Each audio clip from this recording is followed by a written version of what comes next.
சட்டமன்ற தேர்தலில் நீங்கள் போட்டியிடுறதுக்கு வாய்ப்பு இருக்கா? அது போட்டியிடுறதா உங்களோட தொகுதி இது மேடம்? கட்சி முடிவு பண்ணணும் யார் எந்த இடத்துல போட்டியிடணும். நாங்கள் முடிவு பண்ணக்கூடாது. கட்சி சார்பாக என்ன சொல்கிறாங்களோ அதுதான் கேட்போம். கட்சி ஜெயிக்கணும், எங்களுடைய அலையன்ஸ் ஜெயிக்கணும், அதுதான் முக்கியம். திமுக ஆட்சி எப்படியாவது வீழ்த்தணும், அது மட்டும்தான் நோக்கமாக இருக்குது. அவங்களுடைய கரப்ஷன், பெண்களுக்கு பாதுகாப்பு இல்லை, போதைப் பொருட்களுடைய ஈஸி அக்சசிபிலிட்டி, இது எல்லாத்துக்கும் ஒரு முற்றுப்புள்ளி வைக்கணும்.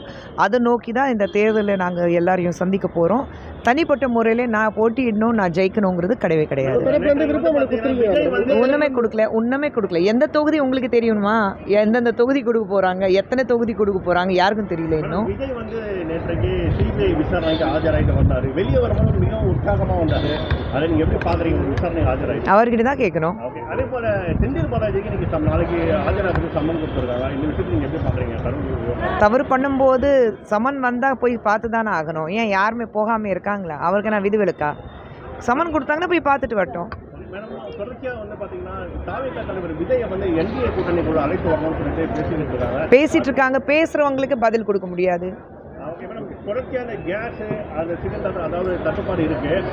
மத்திய அரசோட வெளியுறவு கொள்கையினால தான் நம்மளால அது வந்து வீட்டு இது பண்ண முடியும். திமுக வந்து அறிவுபூர்வமாக பேசிட்டு இருக்காங்களான்னா முதல்ல அவங்களே வந்து கண்ணாடி பார்த்துட்டு கேட்கணும்.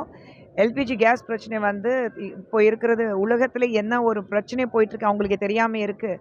அது தெரியாமல் அரசியல் பண்ணுறாங்கன்னா எவ்வளோ பெரிய அறிவு ஜீவிங்கன்னா அவங்க முதல்ல புரிஞ்சுக்கணும்.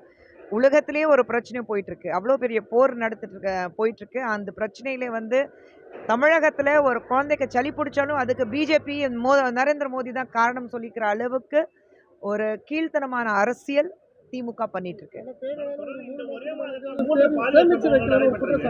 என்னங்க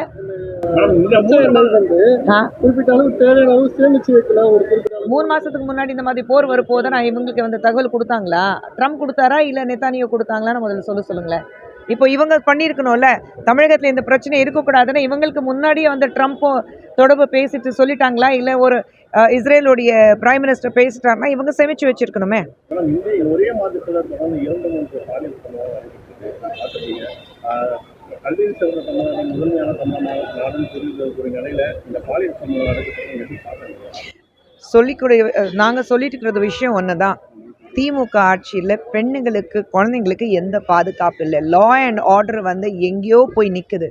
இன்றைக்கி ஒவ்வொரு இடத்துலையும் தினமும் பேப்பர் படிக்கும்போது பெண்களுக்கு இந்த மாதிரி ஒரு கொடூரம் நடக்கும்போது திமுக ஆட்சி கண்ணு மேலே ஒரு கவர் வச்சுட்டு நான் வந்து பண்ணுறது தான் சட்டம்னா நினச்சிட்டு உட்காந்துட்டு இருக்காங்க. அதுக்காக தான் சொல்கிறோம், இது திமுக ஆட்சியோட கடைசி தேர்தல் இருக்கணும்.